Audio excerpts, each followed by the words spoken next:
Good morning, class 7th. This is your first video of chapter number 4, atmosphere. इस chapter में हम पढ़ेंगे हमारे एटमॉस्फेयर के बारे में.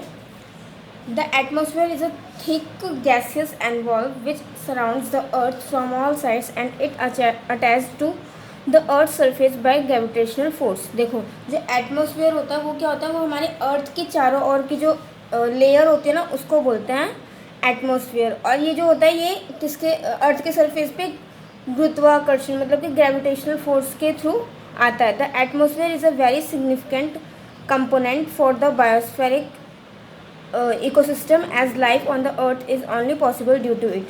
और एटमॉस्फेयर जो होता है वो हमारे अर्थ के लिए एक बायोस्फेरिक इकोसिस्टम है जिसकी वजह से अर्थ पे रहना मतलब कि रहना मुमकिन है. मतलब जैसे और प्लैनेट्स हैं उन पे लाइफ नहीं है, मतलब वहाँ पे इंसान वगैरह नहीं रहते हैं, अर्थ पे रहते तो सिर्फ इसकी वजह से. ठीक है.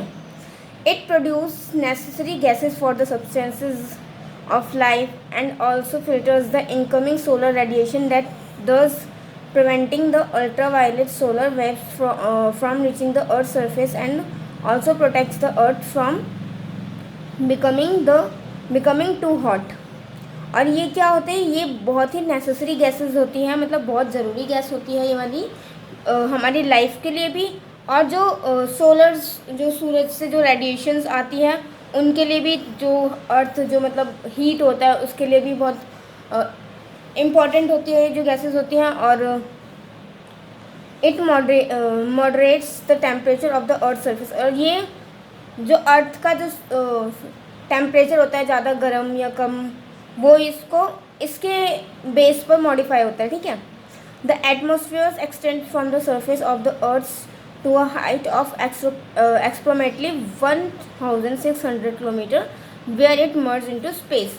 और ये जो एटमॉस्फेयर होता है वो अर्थ से कितनी दूरी पे होता है, 1600 किलोमीटर्स की दूरी पे होता है, और जहाँ पर ये स्पेस के अंदर जाके मिल जाता है जो एटमॉस्फेयर की लेयर होती है वो. ठीक है. Composition of atmosphere. Air is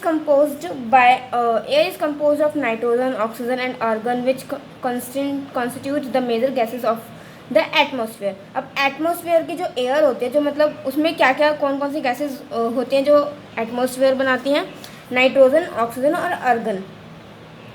the remaining gases are referred to as green house gases such as water vapour, carbon dioxide, methane, nitrous oxide और ऑक्सीजन. और जो बाकी जो गैसेस बच जाती हैं वो क्या करते हैं, वो ग्रीन हाउस गैसेस के अंदर आते हैं, मतलब ग्रीन हाउस गैसेस को रेफर करते हैं. जैसे कौन कौन सी गैसेस होती हैं, वाटर वेपर हो गया, carbon dioxide, methane, nitrous oxide और ozone. The major components of nitrogen, oxygen and argon remain constant over time and space while carbon dioxide and water vapour vary over both space and time. और जो इसके major components होते हैं वो कौन कौन से होते हैं, नाइट्रोजन और ऑक्सीजन, आर्गन. ठीक है. ये जो होते हैं ये कब इनका जो टाइम होता है वो बच जाता है. और जो कार्बन डाइऑक्साइड और वाटर वेपर होते हैं वो उनका टाइम और स्पेस दोनों ही बहुत कम और बहुत दूरी पे होते हैं. Nitrogen is required by plants and growth. जो नाइट्रोजन होती है वो किस लिए रिक्वायर्ड होती है, नाइट्रोजन गैस, वो प्लांट्स के लिए उनको बढ़ाने, उनकी ग्रोथ के लिए इम्पॉर्टेंट होती है. Plants need nitrogen to build protein and nucleic acid to grow healthy stems and leave. जो प्लांट्स होते हैं उनको नाइट्रोजन गैस की क्यों हेल्प ज़रूरत होती है, क्योंकि जो प्लांट्स होते हैं वो अपने प्रोटीन्स जो होते हैं उसको बिल्डअप कर सकें, और जो न्यूक्लिक एसिड होते हैं उनको ग्रो कर सकते हैं ताकि जो उनकी स्टेम और लीव्स हैं वो हेल्दी रहें. Through the earth atmosphere is made up of 78% nitrogen. और जो अर्थ का एटमोसफेयर है वो 78% नाइट्रोजन बनाता है, कंसिस्ट करता है. The form of nitrogen found in atmosphere can not be use by the plant. और जो एटमोसफेयर में जो नाइट्रोजन प्राप्त होता है वो प्लांट्स के द्वारा यूज़ नहीं किया जाता. उनमें प्लांट्स उस वाले नाइट्रोजन को प्लांट्स के लिए यूज़ नहीं कर सकते. Oxygen is the most important gas without which we can not survive. और आप सबको पता है कि हम लोग जो जीते हैं तो हमें कौन सी गैस सबसे ज़्यादा इम्पोर्टेंट है, ऑक्सीजन. बिकॉज ऑक्सीजन के बिना हम लोग नहीं जी सकते, हमारी लाइफ ही पॉसिबल नहीं है. During photosynthesis plants absorb carbon dioxide and release oxygen. और फोटोसिंथेसिस जब होता है तब उस दौरान क्या होता है, जो प्लांट्स होते हैं वो कार्बन डाइऑक्साइड यानी जो गैस है वो उसको एब्जॉर्ब करते हैं और ऑक्सीजन को रिलीज करते हैं, right. Our atmosphere makes up 21% of oxygen. हमारा जो एटमोसफेयर है वो 21% ऑक्सीजन से बना हुआ है।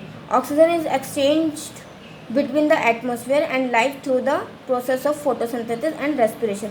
ऑक्सीजन जो होता है वो किससे एक्सचेंज होता है, एटमोसफेयर के बीच में जब जो प्रोसेस होता है फोटोसिंथेसिस का और रेस्पिरेशन का।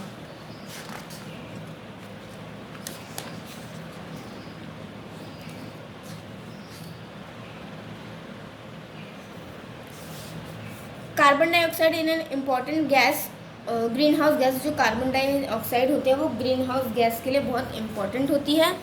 The volume of this gas has increased by over 3.5 in the last 300 years. और लास्ट 300 ईयर्स में जो इसकी गैस की जो वॉल्यूम है वो कितना बढ़ा है, 3.5% बढ़ा है। This increase is primarily due to human included burning from fossil fuels, deforestation and other forms of land use change. और ये किस वजह से बढ़ा है, जो कि लोगों ने फॉसिल फ्यूल्स को जलाया है, डिफॉरेस्टेशन किया है और किसी दूसरे तरीके से ज़मीनों का यूज़ किया है, उस वजह से जो इसका वॉल्यूम है वो बढ़ा है।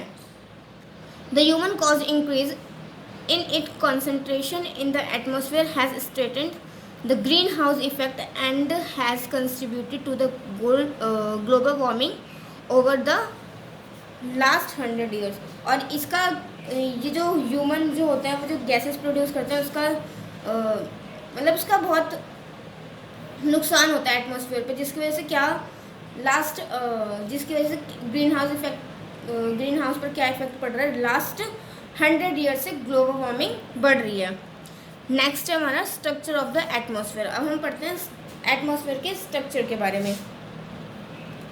The modern knowledge about the atmosphere is based on the information received through rockets, radar, satellites। अब जो एटमॉस्फेयर के बारे में जो हमें आजकल की जो हमें इंफॉर्मेशन मिलती है वो किसके थ्रू मिलती है, रॉकेट्स। जो हमारे रॉकेट्स जाते हैं एटमॉस्फेयर में, सैटेलाइट्स और रडार के थ्रू हमें वहाँ की इंफॉर्मेशन मिलती है। The earth atmosphere consist of few zones और लेयर्स लाइक स्फेरिकल शेल्स। और जो अर्थ का जो एटमॉस्फेयर है वो कुछ जोन्स उसके कंसिस्ट करता है और उनकी कुछ लेयर होते हैं, जैसे कि स्फेरिकल शेल्स जिसको कहा जाता है। On the basis of the characteristics of temperature and pressure the atmosphere is divided into 5 layers. और इसके टेम्परेचर के कुछ जो हमारा एटमॉस्फेयर है वो कुछ 5 लेयर्स में डिवाइड किया गया है। कौन कौन से लेयर्स होते हैं वो, troposphere, stratosphere, mesosphere, thermosphere and exosphere. और इनके बारे में हम नेक्स्ट वीडियो में पढ़ेंगे। इस वीडियो में यहीं तक पढ़ते हैं।